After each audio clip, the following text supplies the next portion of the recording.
Hello, everybody. Welcome back. I know it's been a long time since I've done this reactions and everything right here on Elephant Exposed. But in case if you're new, I am your host, Mr. CJ Jones, and this is Elephant Exposed.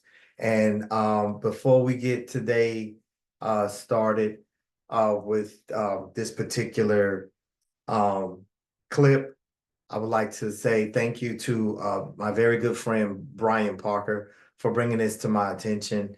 And let's just go ahead and dive in and just check it out. Here we go. This was a shocking moment caught on camera. Video obtained by our NBC affiliate KARE 11 shows David Moturi trimming a tree outside his Minneapolis home Wednesday when, according to court documents, a bullet was fired from his neighbor's upstairs window. The bullet went down through my neck and then all the way back to my spine. Moturi told NBC affiliate KARE 11 he's also recovering from broken ribs and a concussion. Adding, the last 11 months since he and his wife moved in, they've been living a nightmare next door to John Sawshack. Court documents show the victim called police 19 times prior to the shooting for incidents including harassment, hate speech, and verbal threats. It also says Sawshack suffers from mental illness. Sawshack has been charged with attempted murder, but he is not in jail. Police allowing him to stay in his home because they say he's a threat to himself and others. The likelihood of an armed, violent confrontation where we may have to use deadly force with the suspect in this case is high. That excuse sparking community outrage. We have to take violent criminals off the street. So I'm not a police officer. I don't know how that gets done, but I know it needs to get done. Police say Sawshack rarely leaves his home, and the department has not set an arrest date. We are not going to bust the door down, guns blazing, and get into a deadly force situation, but we will ensure the community will be safe. Moturi says he feels the Minneapolis Police Department failed to protect his family by not arresting his neighbor when they needed them most. If you're saying you're scared, what does that do to me, you know? Like, you have this body armor, you have professional training. Dana Griffin, NBC News. Thanks for...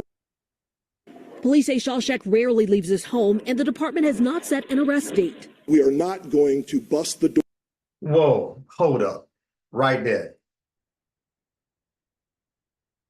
But you don't have any problem gunning down anybody that looks like me without warrants, without knowing you got the right address, without verifying that the person is who supposed to be on the arrest warrant. Those are three I can name off the top of my head because this is Minneapolis. Somebody correct me if I'm wrong. We say their names all the time. This is why we say Black Lives Matter. But then all of a sudden, with this particular case, you're not going to go in guns blazing. Man, you can miss me with all of that. Okay, there is a second clip. So let me go ahead and get to that first.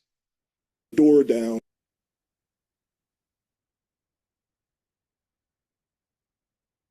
Wow. This is absolutely crazy. Let me pause this. I apologize, guys. It's been a little while. And thank you for joining us on Fox 9 and Fox Local. I'm Kelsey Carlson. Our top story tonight, Minneapolis Police Chief Brian O'Hara apologizing to a man who was shot while trimming a tree. The suspect is the next door neighbor who has not yet been arrested. Fox 9's Leon Purvis spoke with the victim moments after he was released from the hospital, and he joins us live from our newsroom with more. So, Leon, how is this victim doing? Kelsey, right now the victim is trying to piece together why his neighbor hasn't been arrested for shooting him. Police say they're trying to do it safely because police consider the neighbor, John Sawshack, armed and dangerous. The chief said what happened to the victim shouldn't have happened. He tried to kill me, and if it worked for a few inches, you know, I would have been dead. This is the moment Davis Moturi says. Wait a minute, stop. Have Sorry. happened. Boom. I was thinking it, and that's why I held off on my reaction when off the first clip. But this was exactly what I was thinking. So for everybody that is still closed-minded and don't realize that racism still exists, and it is very real, and it's in the system and everything else, and these are the people and the reasons why we need to eradicate them if we're trying to go somewhere in society and have a productive society, is because of things like this.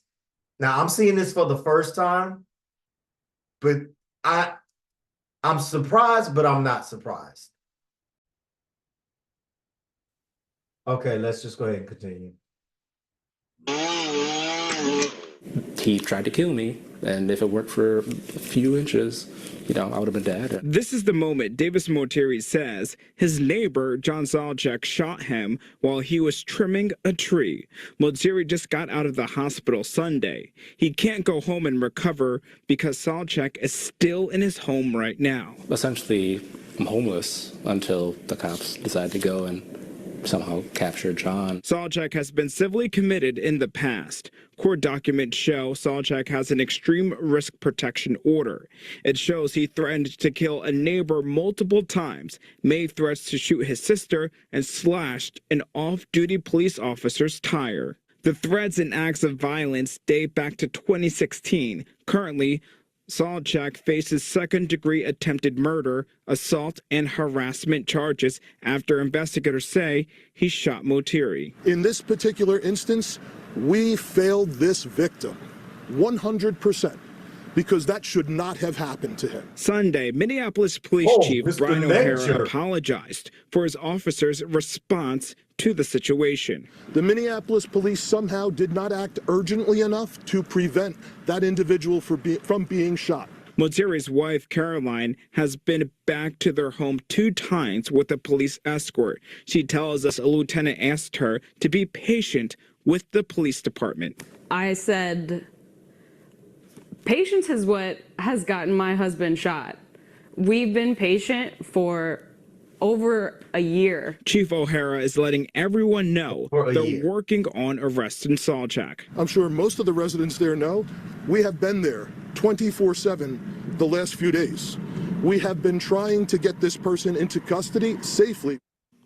Chief O'Hara also said they used their behavioral threat assessment team, a psychiatrist, and talked to Sawshack's family. He says that hasn't worked. He mentioned they're running out of options before they have to escalate them. He believes it will ultimately come to that. Live in the newsroom, Leon Purvis, Fox 9. All right, and we'll keep following.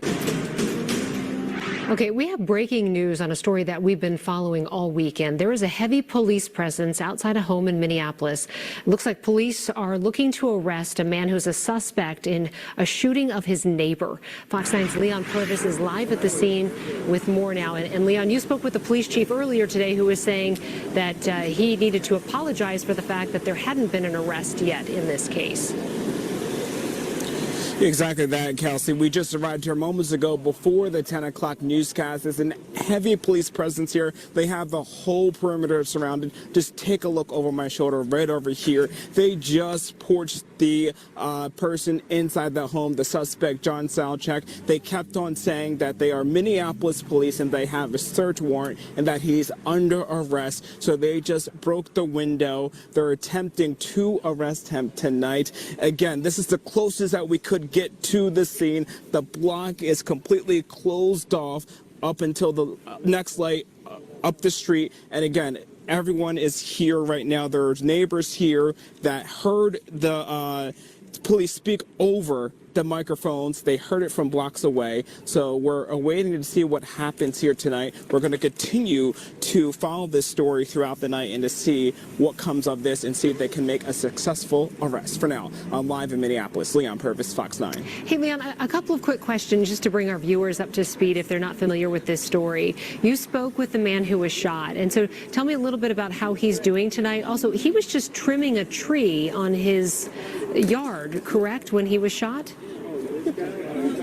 Yeah, exactly. He was just trying to cut his tree in front of his yard when investigators said that he was shot and he actually fell on his back. I don't know if you can actually hear that behind me. You hear police over the microphone again. And so this actually happened on Wednesday. His name is Davis. He went to the hospital on Wednesday. He was actually released from the hospital today, and he couldn't go home today because John Sawshack has not yet been arrested. Police are trying to arrest him tonight. So right now, Davis and his wife are just in limbo right now as he recovers from that shooting. And as you can imagine, there's a lot of frustration with Davis, and along with the police chief apologizing for Davis to have to go through that. Well, and this is just creating such an uneasy situation for the entire neighborhood since the man has been there in that home but has not been taken into custody. This is a developing story, and Leon will continue to check back with you throughout our newscast. We'll also continue to follow this on fox9.com. Okay. All right. So, first of all, again, I would like to thank my very good friend, Brian Parker from Head to Head. Please check his platform out. He has some awesome shows there as well. He also has a sports channel. I forgive me, Brian, for not remembering the name of the sports show. But now that I have, I think, all the initial clip and the following clips, now everything that I was assuming, I could say that my assumption was going to be pretty much dead on. We're not surprised that this is happening, or a situation like this is happening where it's happening at. And that's Minneapolis. What do we know about Minneapolis? We know that that there has been several high-profile cases where police officers did not care. Police officers having trouble, well, not having trouble. I'm sorry, they don't have a trouble. They don't have trouble. That's the issue. They don't have trouble coming in, guns blazing, using excessive force, finding out, oops, I got the wrong address. Pow, I shoot first, then I ask questions later. But now, let's just expose this elephant for what it is. But now, since you know that the shooter is on the lighter skin of my hand, now we gotta act with all caution, and he gets all kinds of grace that they would never give to someone that looks like me. Never. But then, when you get put on local and national news, Mr. Snap Your Head and hit the podium, and we ain't gonna go in guns blazing. Now, we did Mr. Davis a disservice. Save your apology, sir, Chief of Police. Save your apologies. And do what you're supposed to do when you swore and took an oath to protect everyone in your community, regardless to this right here, regardless to whether they have this or this, and you know what I mean. Regardless as to what they identify as, regardless as to who they sleep with, regardless as to how old or how young. If you cannot, as a member of law enforcement, from security to local, county, city, whatever your badge, wherever you serve, if you have a prejudice and you cannot work through your prejudice, get out of law enforcement. Get out of the justice system. Whether you are enforcing the laws or whether you are trying to, or whether you have a hand in supposed to be improving the law or interpreting the law.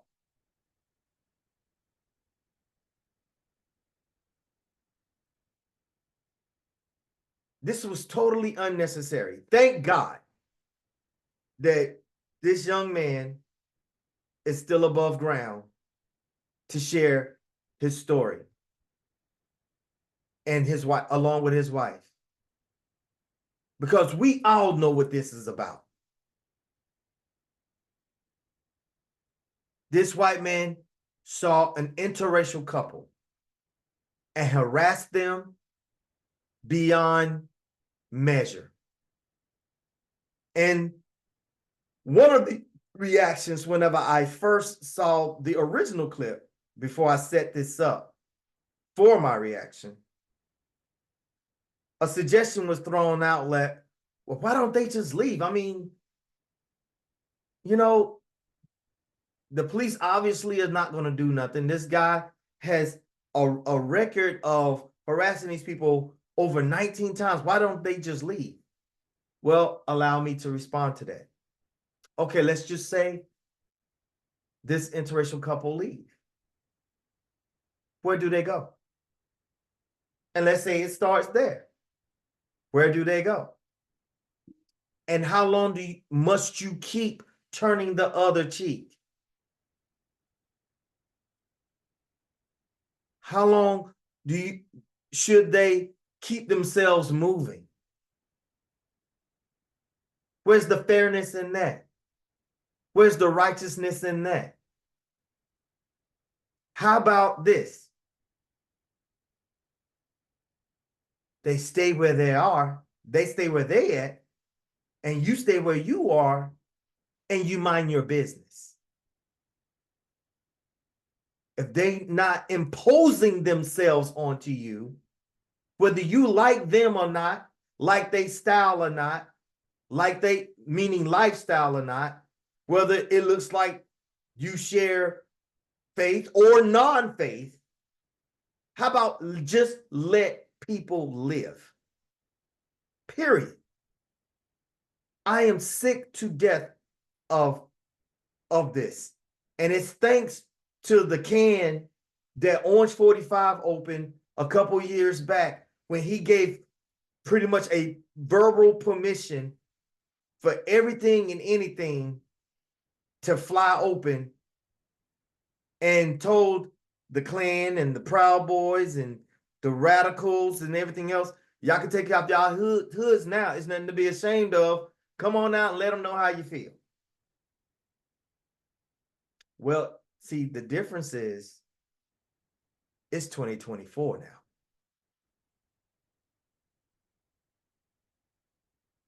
And I'm going to let that settle on you. So, with that being said, guys, that is my reaction. That's all I have for you. If you never saw my show before, please click like, hit the subscribe button for up and coming content.